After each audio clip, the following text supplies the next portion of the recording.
Bonjour et bienvenue sur Palavas TV. Ravi de vous accompagner une nouvelle fois avec ce journal qui va revenir sur les manifestations qui se sont déroulées durant les dernières semaines, en particulier durant le mois de février. Nous sommes toujours très contents de vous retrouver parce que c'est un moment privilégié à partager ici sur le bord de plage, même quand la mer n'est pas tout à fait de la même couleur que le ciel bleu qui nous accompagne aujourd'hui. Mais d'abord, pour commencer, nous allons nous diriger vers le cœur de Palavas, là même où l'église a accueilli il y a quelques jours le concert exceptionnel du ténor montpelliérain Mathieu Sampere, un artiste qui fait un sacré beau bout de chemin en ce moment et qui était absolument ravi de venir chanter pour les Palavasiennes et les Palavasiens. Figurez-vous que celle qui s'est donné cette mission d'aller tendre le micro de Palavas TV s'appelle Brigitte Nésius. Et ma chère Brigitte, vous étiez absolument charmée par l'homme, je suppose. Effectivement, Philippe, nous sommes avec Mathieu Sampere qui va faire son concert donc, dans l'église Saint-Pierre. Mathieu, c'est ton premier passage à Palavas? Alors, si on parle de passage de concert, oui. Alors évidemment, je suis venu me baigner. J'avais un très beau maillot d'ailleurs quand j'étais petit à Palavas. J'ai des photos, c'est somptueux. Le Bermuda, évidemment. Voilà. Avec des fleurs. Mais j'ai vu Palavas enneigé, la plage, et oui. Ah ouais. Mais là, c'est la première fois que je viens chanter, faire un récital complet ici. Donc je suis ravi. Je suis à la maison quasiment. Et ta voix doit retentir dans une église aussi belle comme ça. C'est complètement pour tes chansons, non? Alors, c'est vrai que c'est un répertoire. D'une part, on a adapté un peu notre spectacle avec Aurélien, qui est un spectacle qui est monté pour un théâtre. Donc là, on va appeler ça un récital plutôt, puisqu'on ne fait pas de la vidéoprojection, on ne projette pas de film.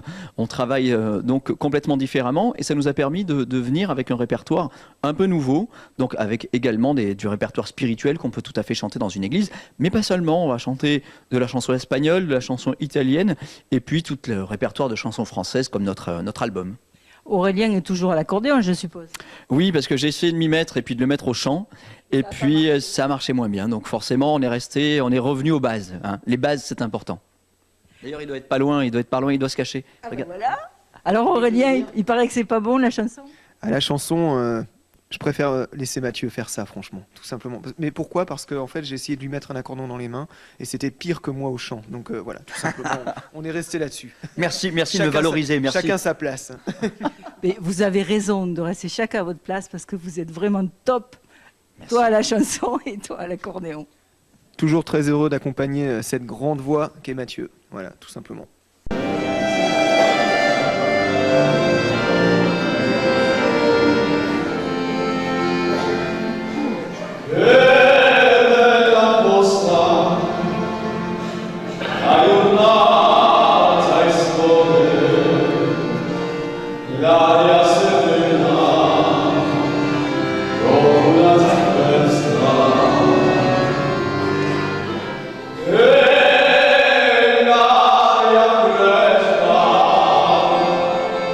Monsieur Jean-Marie Guiraud-Caladou, vous êtes adjoint à la culture donc, de Palavas. Alors aujourd'hui, on reçoit Mathieu Sampere dans le cadre du festival Musique entre terre et mer. Donc c'est le dernier concert. On en est où là, du festival? On en est au 4e concert de l'année et suivra un concert à double chœur au mois de mars et ensuite la musique des parachutistes de Toulouse avec l'harmonie de Palavas clôtureront la saison 2017-2018. Donc Mathieu Sampere, c'est un grand ténor. Oui, bien sûr. Dans cette église, sa voix va retentir, ça va être magnifique.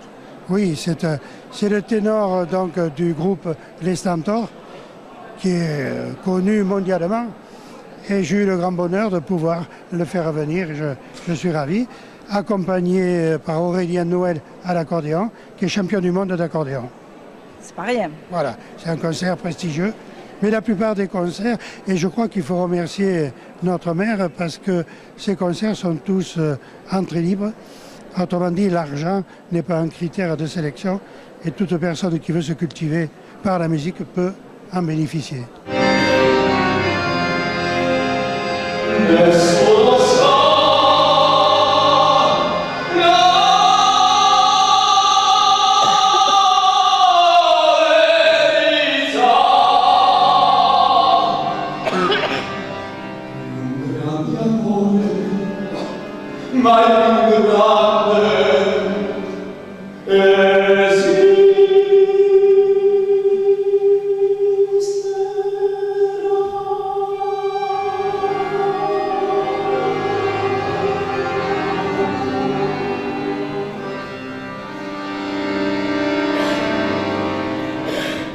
Voilà un superbe moment avec Mathieu Sampéré. De l'image mobile, nous allons passer à l'image fixe avec de la peinture. La peinture qui était à l'honneur avec la remise des prix des Cimaises, qui est organisée par les affaires culturelles de la ville de Palavas. Un moment important là aussi, puis une remise des prix qui honore le talent de celles et ceux qui participent à ce concours. Regardez les images.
Allez, joli galet, retourne là d'où tu viens, à la mer. Hop, la mer est un peu déchaînée aujourd'hui. Alors à chaque fois que nous allons en reportage, je me dis, tiens, où est-ce que Brigitte Nésius va nous emmener ce mois-ci sur Palavas TV? Bien, je crois que le reportage que vous allez voir en sa compagnie va intéresser les grands et les petits parce qu'il s'agit de maquettes. Les maquettes mises à l'honneur à la Salle Bleue. Reportage avec vous, Brigitte. Philippe, alors tu connais ma curiosité légendaire. Aujourd'hui, je t'amène voir le salon du maquettisme à Palavas et j'ai découvert François. Alors François, vous faites des maquettes très originales, des maquettes qu'on voit nulle part ailleurs, je suppose. C'est surtout des maquettes, c'est de la science-fiction, hein, mais la différence par rapport aux autres, c'est que moi j'invente tout. Je crée, je dessine, chaque vaisseau c'est un projet en soi, c'est-à-dire que j'en ai une dizaine à la maison et c'est de la conception, fabrication maison, tout à base de plastique, de pièces de récupération. Et puis j'essaie de leur donner des formes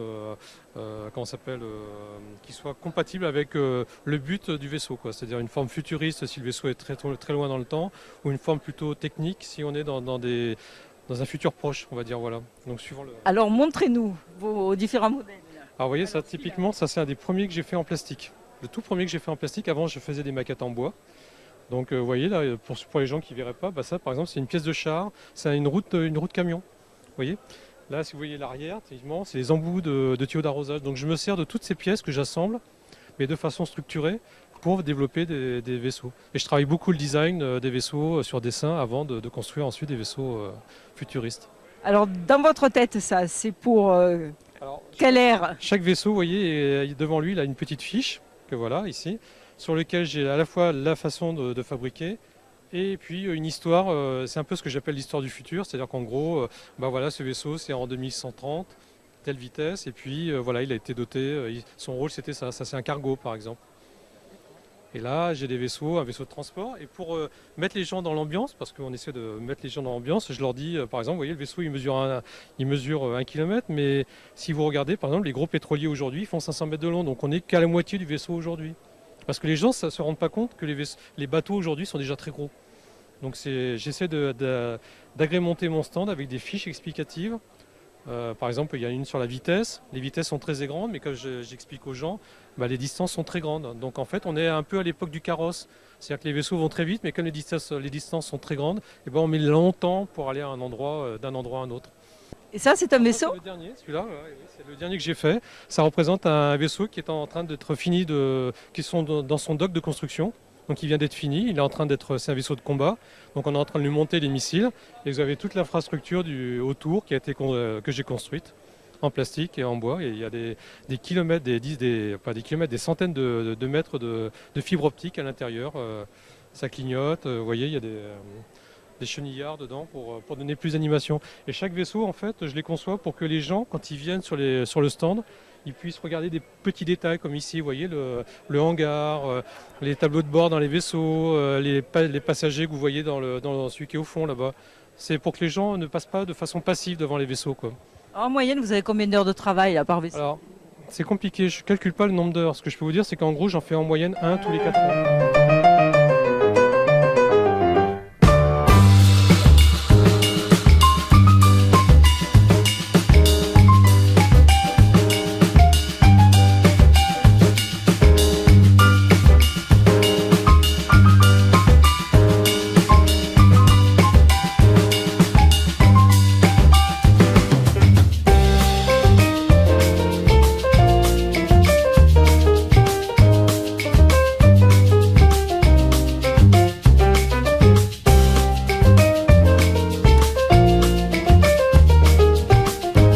Un exercice que j'adore et vous aussi j'en suis sûr, c'est écrire. Mais écrire n'est pas donné à tout le monde. C'est même parfois l'apanage des dinosaures à l'heure d'Internet.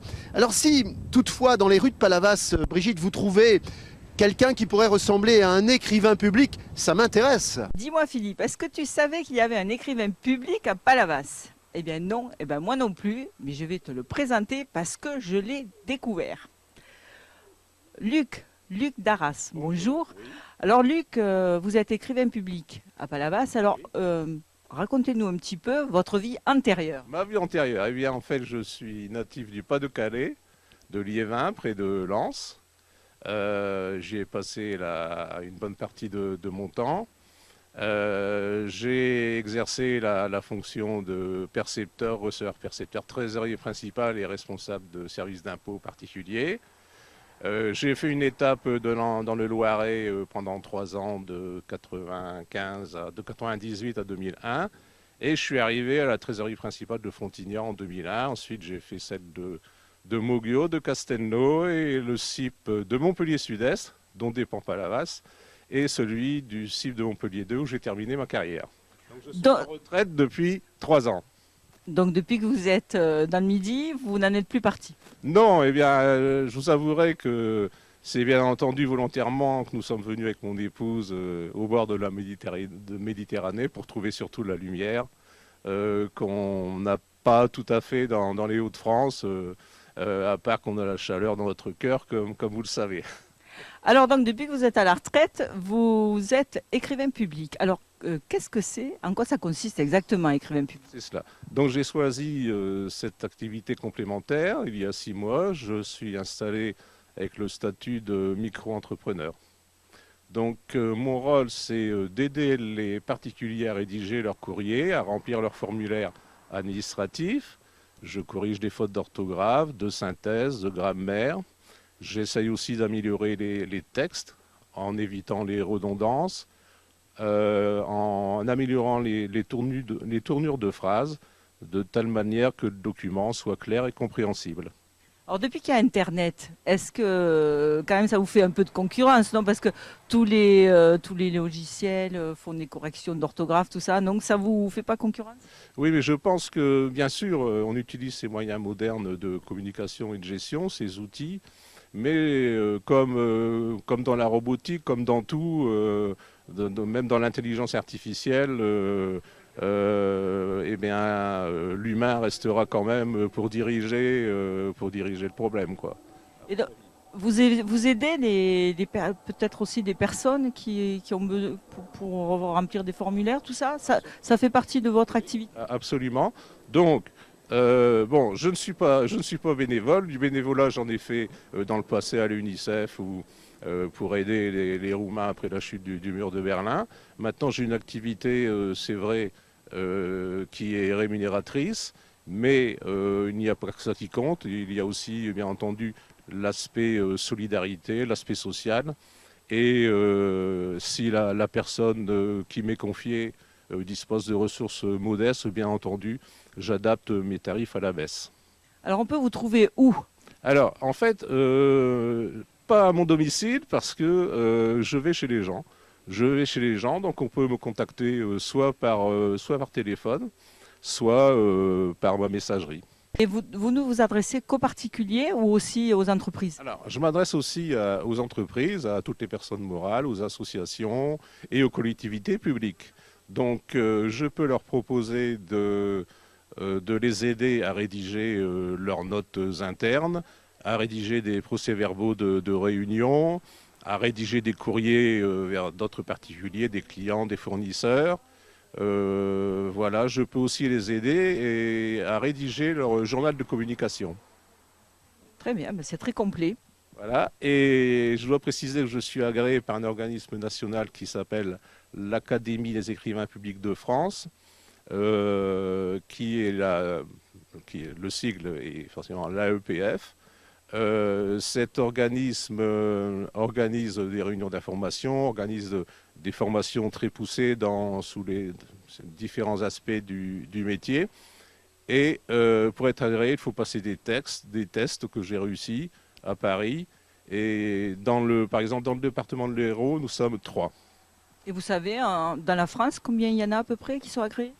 À agréer, nous en avons par l'EPF, nous en avons environ 120. Ça doit être quand même assez compliqué les tests parce que c'est pas énorme. Les tests, disons, il faut avoir un très bon niveau au niveau orthographe, grammaire. Il faut surtout bien maîtriser les fondamentaux, comme on dit. Très bien. Eh ben, tu vois Philippe, je suis sûre que je t'ai appris quelque chose. Eh bien, j'espère que comme nous, vous avez apprécié cette rencontre. Bravo et merci Brigitte à nouveau pour ce reportage. Alors derrière la caméra, Willy Saltel, comme d'habitude, qui ne manque pas de vous montrer les plus belles images de Palavas. Regardez, ici, vous avez les étangs d'un côté et de l'autre côté, vous allez à nouveau retrouver le bord de la Grande Bleue. Elle n'est pas très bleue aujourd'hui, c'est vrai. Et puis regardez bien ça, c'est ce qu'on appelle les ganivelles. Hein. C'est une barrière naturelle qui évite que la mer ronge petit à petit le sable qui est là. Tout ça est très important dans l'équilibre écologique de la station et on y tient beaucoup. Il est temps de se quitter sur Palavas TV. Vous allez continuer à rester curieux. Nous allons évidemment continuer à vous faire partager la vie palavasienne dans notre prochain numéro dont vous notez qu'il sortira donc le 5 et non pas à la fin du mois mais au début du mois prochain. Mais avant de se quitter, avec toute l'équipe de Palavas TV et la ville de Palavas, on avait envie de vous montrer ces images absolument incroyables. Allez, je vous dis ciao, au mois prochain. Merci à tous.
Brigitte, de faire une petite promenade comme ça le long de la mer. Hein. Ah ouais, et puis la mer elle est magnifique. Regarde, regarde, regarde. Les eaux presque blanches, tumultueuses de l'hiver. Hein. Nous sommes quand même début mars, c'est vrai. Dis-moi Brigitte, là maintenant que nous sommes hors antenne, Mathieu Sampéré, il est comment? Ah, il est charmant, il est charmant. Non, mais quand tu dis charmant, il chante bien, tu veux dire? Ah oui, il chante bien. Mais Hop, regarde. Ça, c'est le bêtisier, ça. Eh, je savais que ça allait marcher. Ça t'apprendra à me parler de Mathieu Sampéré. Bon, allez, on continue parce que là, on va se faire avoir. Hein. Il va nous remarquer. Ça marche.